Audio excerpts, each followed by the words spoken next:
Oke, kali ini kita bakal bahas salah satu kasus kriminal paling gila di Thailand. Ini adalah cerita yang benar-benar ngebuka sisi gelap manusia, yang fokusnya ke satu orang perempuan dan jejak kematian mengerikan yang dia tinggalkan. 14. Angka ini bukan angka sembarangan ya. Ini adalah jumlah korban yang diduga dibunuh di kasus ini. Bayangin 14 nyawa melayang dalam kondisi yang sangat mencurigakan dan ini terjadi selama bertahun-tahun. Dan semua kematian itu, semuanya mengarah ke satu orang, Sarat Rangsiwutapon. Media sampai ngasih dia julukan Amsianida.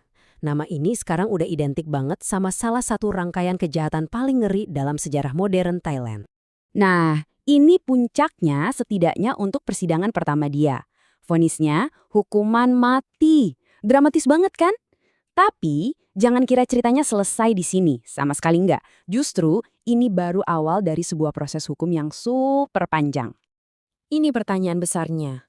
Kok bisa sih rentetan pembunuhan yang diduga udah dimulai dari tahun 2015, ini nggak ketahuan selama itu? Gimana caranya seseorang bisa ngelakuin kejahatan berulang-ulang tanpa ada yang curiga? Nah, buat ngerti itu semua, kita harus mundur sedikit ke satu kematian yang jadi kunci pembuka kotak Pandora ini. Oke, kita mulai dari kasusnya Siriporn Kanwong. Dia ini temannya Sararat yang meninggal bulan April 2023.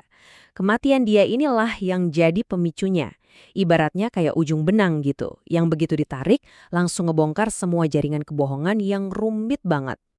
Jadi ceritanya gini, pagi itu Siripon ketemu sama Sararat buat ikut sebuah ritual keagamaan. Beberapa jam kemudian, tiba-tiba dia pingsan terus meninggal di tempat. Awalnya kelihatannya kayak musibah biasa aja ya kan? Tapi ternyata kejadian inilah yang jadi kunci buat ngebuka sejarah yang jauh lebih kelam. Nah, setelah kematian ini, Sararat ditangkap. Dan dari situlah semuanya mulai terungkap. Nah, setelah Sararat ditangkap, terjadilah sesuatu yang gak disangka-sangka. Tiba-tiba, keluarga dari teman-teman atau kenalan Sararat lain yang udah meninggal dunia mulai muncul satu persatu. Mereka datang dengan kecurigaan yang sama. Soalnya, selama bertahun-tahun, kematian orang-orang ini itu dianggap wajar. Penyebabnya ya serangan jantung lah, atau penyebab alami lainnya. Gak ada yang aneh, gak ada yang curiga sama sekali. Tapi sekarang, dengan adanya kasus Siripon, polisi jadi punya alasan buat ngusut lebih dalam. Dan dari situ, penyelidikan mulai ngebuka skala kejahatan yang ternyata, wah mengerikan banget. Hasil penyelidikannya gimana? Akhirnya, Sarat dihubung-hubungkan dengan 14 kematian yang berbeda. Dan ada satu percobaan peracunan yang gagal, korbannya selamat. Nah, satu orang yang selamat ini jadi saksi kunci yang penting banget pastinya. Dan modusnya atau cara kerjanya itu diduga selalu sama. Konsisten dan jujur aja bikin merinding. Polanya tuh jelas banget. Pertama, dia berteman sama korban. Kedua, dia bangun kepercayaan, biasanya sih sambil pinjam uang. Ketiga, setelah dapat kepercayaan, korbannya diracun pakai sianida. Terakhir, dia ambil semua barang berharga korban. Dingin banget dan penuh perhitungan. Jadi motifnya apa? Nah, ini poin pentingnya. Ini bukan pembunuhan acak. Menurut polisi, dia ini ngelakuin semua ini karena motif ekonomi. Dia butuh uang buat mendanai kecanduan judi online-nya. Jadi bisa dibilang, setiap nyawa yang hilang itu jadi dana segar buat kebiasaan judinya. Tapi ceritanya nggak berhenti di situ. Penyelidikan juga mengungkap kalau Sarat ini kemungkinan nggak kerja sendirian.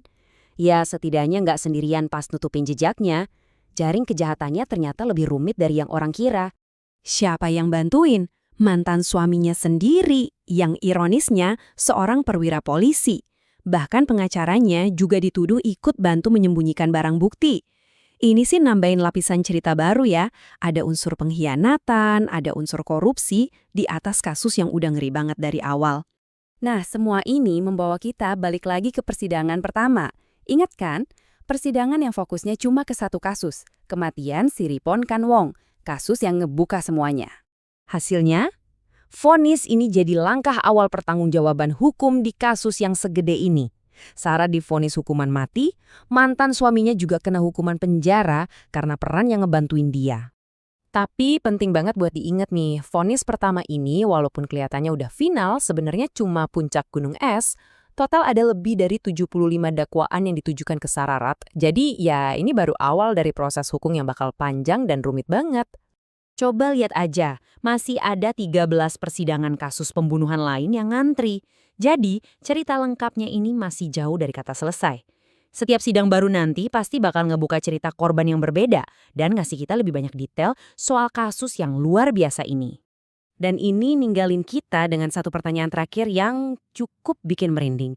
Sebuah pertanyaan yang cuma waktu dan sistem peradilan di Thailand yang bisa jawab.